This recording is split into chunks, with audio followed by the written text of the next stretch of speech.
కోసమో ఈ ప్రాణత్యాగము, ఎవరి కోసమో ఈ ప్రాణత్యాగము, నీ కోసమే నా కోసమే కలువరి పయనం, ఈ కలువరి పయనం, కలువరి పయనం, ఈ కలువరి పయనం, ఎవరి కోసమో ఈ ప్రాణత్యాగము, ఎవరి కోసమో ఈ ప్రాణత్యాగము.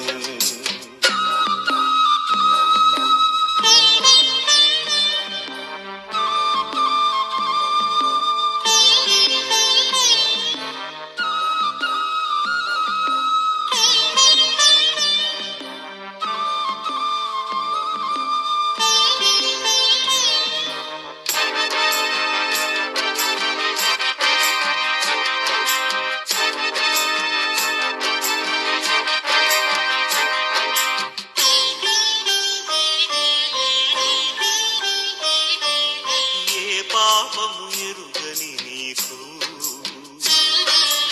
ఈ పాపలోకమే సిలువ వేసిందా, ఏ నేరము తెలియని నీకు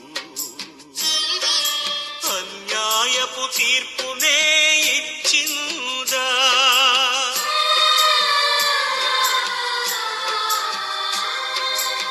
ఏ పాపము ఎరుగని నీకు ఈ పాపలోకమే సిలువ వేసిందా, ఏ నేరము తెలియని నీకు అన్యాయపు తీర్పునే ఇచ్చిందా. Praise the lord.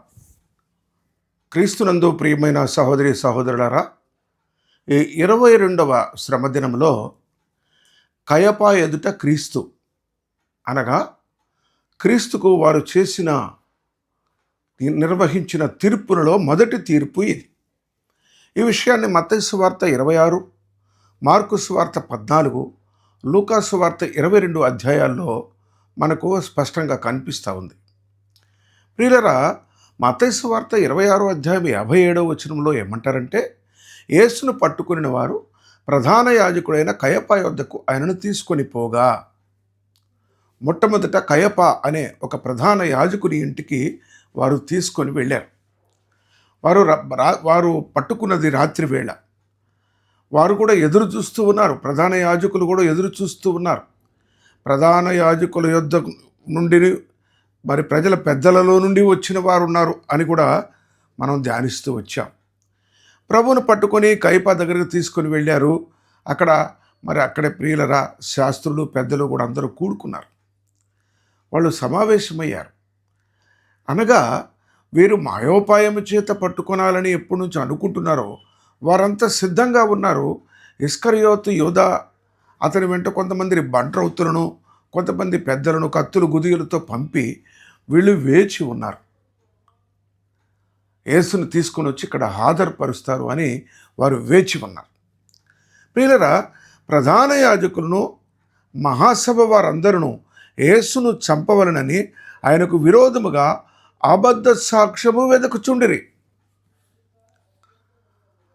చూడండి, వారి దగ్గర సరైన కారణాలు ఏమీ లేవు.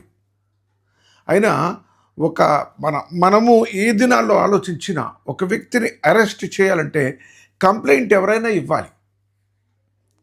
ఆయన మీద ఎవరూ కంప్లైంట్ ఇవ్వలేదు, వారే గూడు పుటాణి చేశారు. ఆయనకి వ్యతిరేకంగా ఎవరు ఏ కంప్లైంట్ ఇచ్చిన వాళ్ళు లేరు. అయితే అబద్ధముగా సాక్ష్యం పలికేవారు కావాల్సి వచ్చింది వారికి. 26వ అధ్యాయము మత్తయి సువార్త 60వ వచనంలో, అబద్ధ సాక్షుల అనేకులు వచ్చినను సాక్ష్యం ఏమీయో దొరకలేదు. మరణకరమైన శిక్ష విధించేలాంటి సాక్ష్యం చెప్పేవారు ఎవరు కనబడలేదు. ఏమండి, ఆయన స్వస్థతలు చేస్తాడు, ఆయన పరలోకం గురించి చెప్తాడు అని అంటే ఏ శిక్ష వేయలేరు. లేదు, ఆయన పలానా వ్యక్తిని హింసించినాడు, పలానా వ్యక్తి మీద కొట్లాటకు వెళ్ళినాడు, లేకుంటే పలానా వ్యక్తిని దూషించినాడు చెప్పడానికి అవకాశం లేదు. వాళ్ళైతే అబద్ధ సాక్షులు అని వారికి ఎందుకు పేరంటే, అనేక కేసుల్లో నుండి వారిని అబద్ధ సాక్ష్యం వారితో పలికించి వారిని అమాయకుల్ని శిక్షిస్తూ ఉంటారు. ఇది వారి వృత్తి లాంటిది అన్నమాట. చివరికి ఒక ఇద్దరు మరి ప్రధాన యాజకుడైన అన్న, అలాగే శాస్త్రుల్లో పెద్దలు కూడుకున్న ఉన్న ఆ యొక్క మరి ఆ సమావేశం దగ్గరికి ఒక ఇద్దరు వచ్చారు. వారిద్దరు వచ్చి ఏమన్నారంటే, వీడు దేవాలయమును పడగొట్టి 3 దినములలో దాన్ని కట్టగలనని చెప్పాడు అని వాళ్ళు చెప్పారు. చూడండి, ఈ దేవాలయం రాయి మీద రాయి ఉండదు, 3 దినముల్లో పడిపోద్ది అని చెప్పిన మాట వాస్తవమే. కానీ వారి అవగాహనలో సొలొమోను గారు కట్టి మరి ఎజ్రా నెహెమ్యాలు దాన్ని మరలా రిపేర్ చేసి ఆ మందిరాన్ని పడగొడతా అన్నాడు అని వారు సాక్ష్యాన్ని మార్చారు. కనుక ప్రియులరా, మనం గమనించినట్టయితే అనేక మార్లు మనల్ని ఎక్కడైనా తప్పిపట్టుకోవాలి, ఏదైనా నేరస్తులుగా మనల్ని చూపించాలి అనుకున్న వాళ్ళు ఏం చేస్తారంటే మన మాటనే వక్రీకరిస్తారు.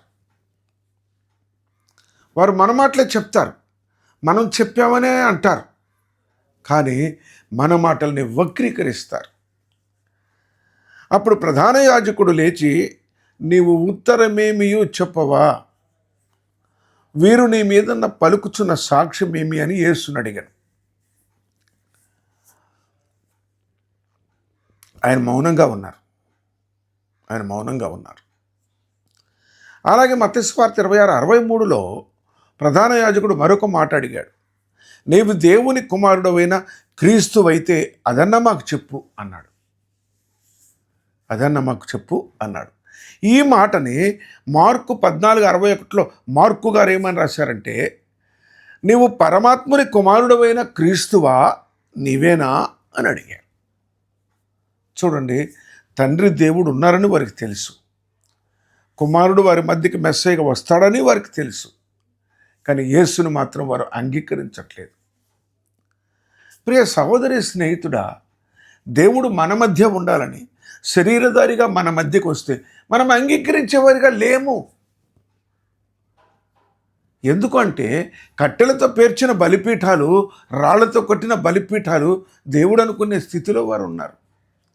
ఆ అంధకారంలో నేటికి ఉన్నాం. నువ్వు దేవుని కుమారుడువా, పరమాత్ముని కుమారుడువా అని అడుగుతూ ఉంటే ఆయన ఏమన్నాడంటే, జాగ్రత్తగా గమనించవలసిన మాట ఏమంటే, మత్తయి సువార్త 26:64 అలాగే ప్రియులరా, మార్కు సువార్త 14:62 యేసు అవును నీవు అన్నట్టే,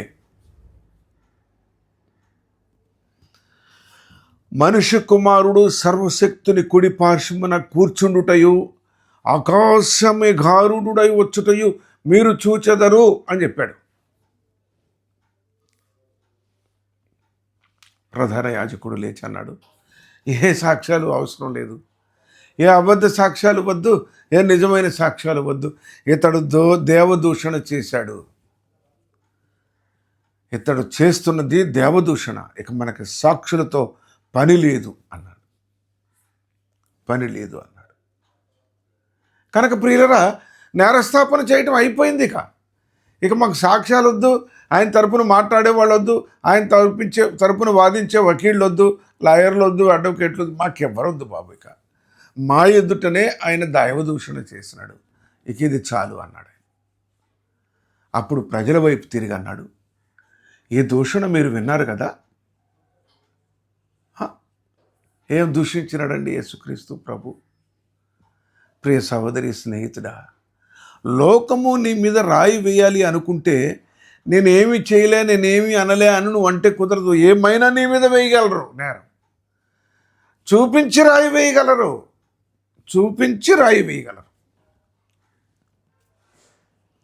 ఈ దూషణ మీరు ఇప్పుడు విన్నారు కదా, మీకేమి తోచుచున్నది అన్నాడు ప్రధాన యాజకుడు. మత్తయి సువార్త 26:66 వారు అన్నారు, వీడు మరణమునకు పాత్రుడు.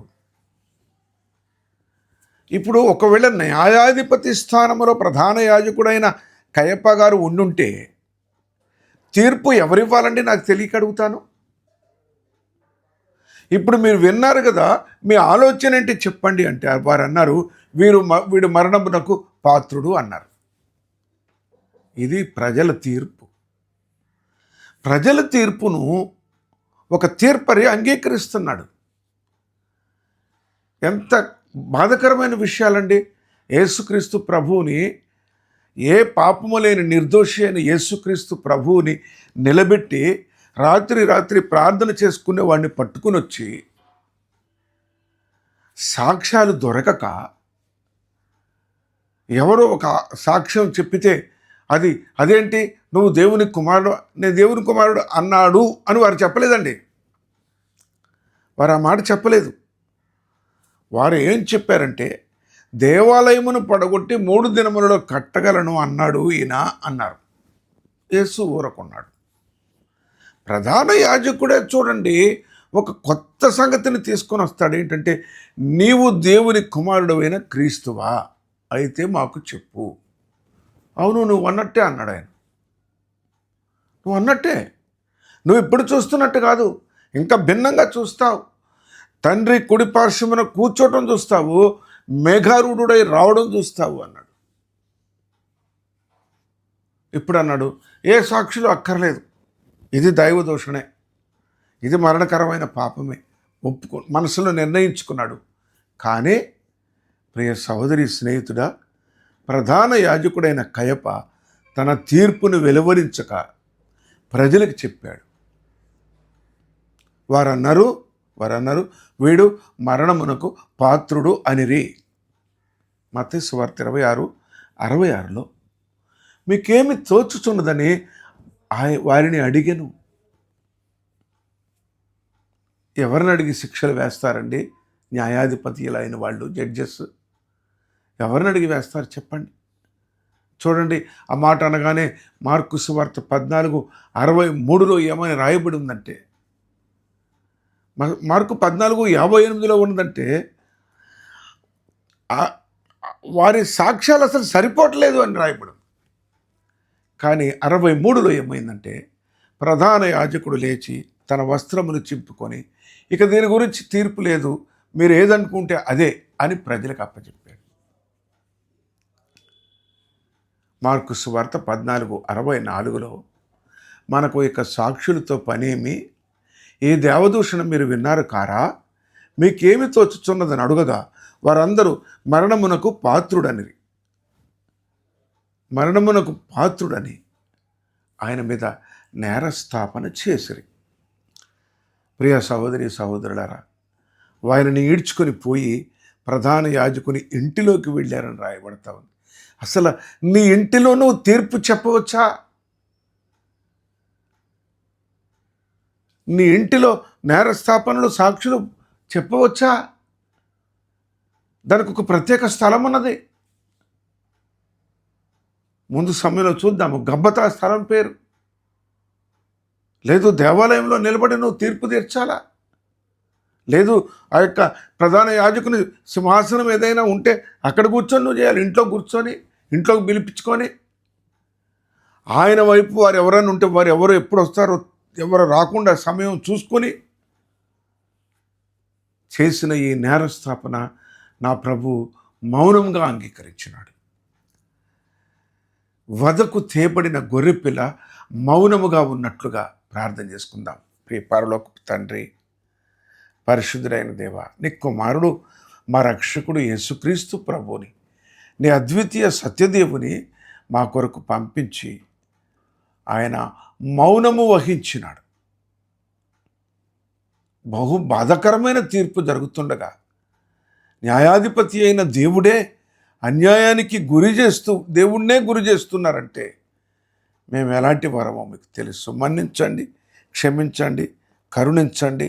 నీ కుమారుని రాకడను అపేక్షిస్తూ యేసు ప్రభునామమున ప్రార్థిస్తున్నాము తండ్రి. ఆమెన్. ప్రైజ్ ది లార్డ్ అండి.